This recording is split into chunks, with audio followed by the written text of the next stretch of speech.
Hola, ¿qué tal? Un saludo a todas las personas que se toman el tiempo para mirar este podcast y por supuesto muchas gracias al laboratorio Eurofarma que nos hace posible este aprendizaje.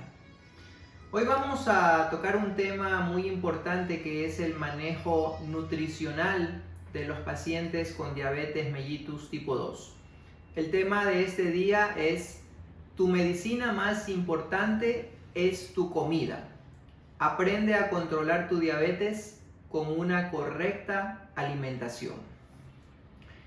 Ya desde la antigüedad, el médico griego Hipócrates, quien es considerado como el padre de la medicina moderna, enfatizó acerca de la importancia del control de las enfermedades con una buena alimentación.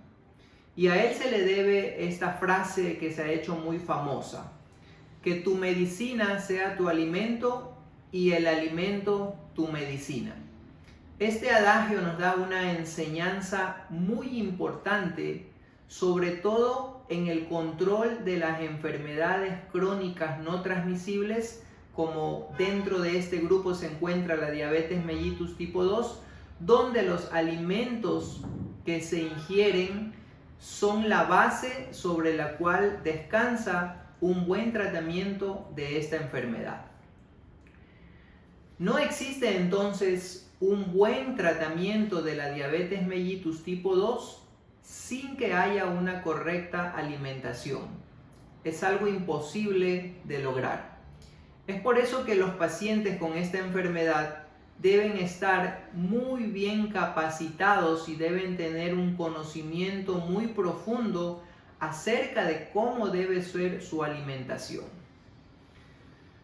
Ya entrando en materia, todas las guías de manejo clínico de esta enfermedad, como es la diabetes, dentro de las más conocidas, la guía de la Asociación Americana de Diabetes, en su publicación anual del año 2023 del Diabetes Care, dentro de su algoritmo de tratamiento, de manejo de la diabetes mellitus tipo 2, coloca como base fundamental a una correcta alimentación para poder disminuir los niveles de glucosa y controlar el peso de una persona de tal manera que se pueda lograr por lo menos una reducción del 10% de su peso. Pero este podcast lo vamos a hacer un poco práctico para poder comprender de mejor manera cómo se debe alimentar una persona con diabetes mellitus tipo 2. Así que para eso vamos a utilizar el método que se llama el método del plato, que es la manera más sencilla de poder comprender y de poder asegurar que la ingesta nutricional sea adecuada, equilibrada y que pueda tener un buen control de los niveles de glucosa y de otros parámetros metabólicos importantes. Entonces vamos a explicar con esta cartilla de aquí el método del plato. Lo primero que vamos a ver aquí es que el 50% del plato debe estar ocupado por verduras, pero tenemos que tener en cuenta que las verduras se clasifican en verduras sin almidón y en verduras con almidón. Entonces las verduras que se debe preferir en este 50% son las verduras sin almidón, que son aquellas verduras, por ejemplo, de hoja verde como la col, las espinacas, la lechuga, el nabo, la coliflor. Además, otros como los pimientos, las zanahorias, las cebollas, la berenjena, el brócoli, el pepino, la remolacha, el puerro, el tomate, las vainitas, entre otras verduras. Se debe conocer que las verduras con almidón no son muy recomendables para usar en este 50%. ¿Cuáles son las verduras con almidón? Dentro de las más importantes tenemos, por ejemplo, a las papas, a los camotes, a la yuca, a la calabaza, y aquí también podemos incluir a los granos secos, como por ejemplo las lentejas, que no deben ser incluidas en este 50%, ni tampoco el plátano. El otro 25% del plato debe contener proteínas, como lo vemos aquí en esta parte del plato, teniendo en cuenta siempre que las proteínas las clasificamos en proteínas animales y proteínas vegetales.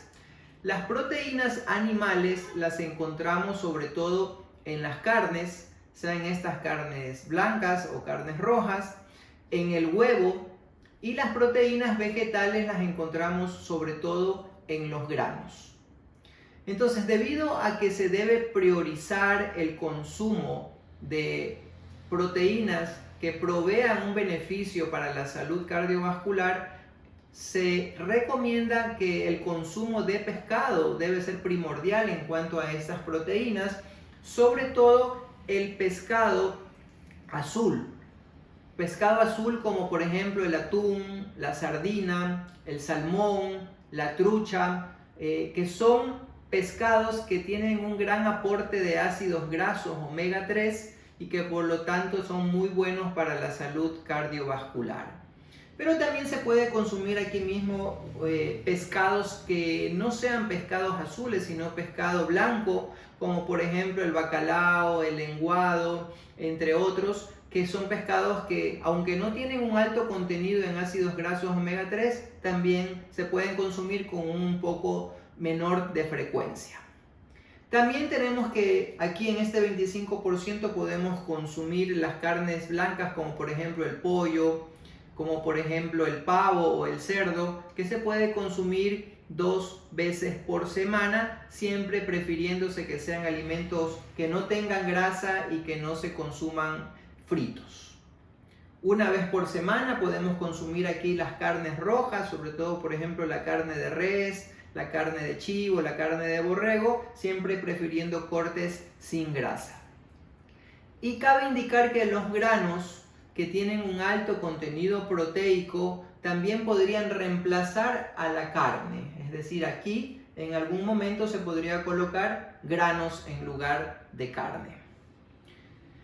El otro 25% que vemos acá son los carbohidratos, que realmente esta va a ser la parte más importante que nosotros debemos aprender a manejar, porque son los carbohidratos los alimentos que mayormente elevan el azúcar. Estos alimentos como son el arroz o las harinas, como por ejemplo el pan, las empanadas, las galletas, las pastas, la yuca, la papa, el mote, el camote, son alimentos que no se deben exceder y que debe colocarse en esta porción para que los niveles de glucosa no se eleven de manera considerable. En cuanto al consumo de azúcar, la recomendación importante en este sentido es no consumir definitivamente ningún tipo de azúcar, sea esta azúcar blanca, azúcar morena, panela, miel de abeja, o incluso no consumir edulcorantes no calóricos como por ejemplo el stevia, entre otros, que prácticamente la OMS ha dado una recomendación en ese sentido de eliminarlos totalmente porque se ha visto su asociación con aumento en enfermedades cardiovasculares, aumento de riesgo de diabetes mellitus tipo 2 o incluso aumento del riesgo de muerte en personas adultas. Otro punto importante en una correcta alimentación de una persona con diabetes mellitus tipo 2 es el consumo de frutas. Es recomendable consumir de 2 a 3 frutas al día. Siempre hay que preferir las frutas que tengan un bajo contenido en fructosa y un bajo índice glucémico, como por ejemplo el limón, la pera, la manzana, la mora, el arándano, la frutilla, el kiwi, la cereza, la naranja, la mandarina, la maracuyá, el coco, que son frutas que no aportan grandes cantidades de azúcar y se pueden consumir de 2 a 3 porciones al día. Pero aquellas frutas que tienen un alto contenido glicémico, como por ejemplo las pasas, por ejemplo la sandía, la banana, la uva, el mango, son frutas que se deben consumir con menor frecuencia y en menor cantidad. Otras frutas como por ejemplo la papaya y el melón, que tienen un contenido medio de azúcar, se pueden consumir también con alguna frecuencia. Cabe indicar que es importante priorizar el consumo de frutas antes que el consumo de jugos o de zumos de frutas, porque el contenido de azúcar es mucho mayor en los jugos que en la fruta.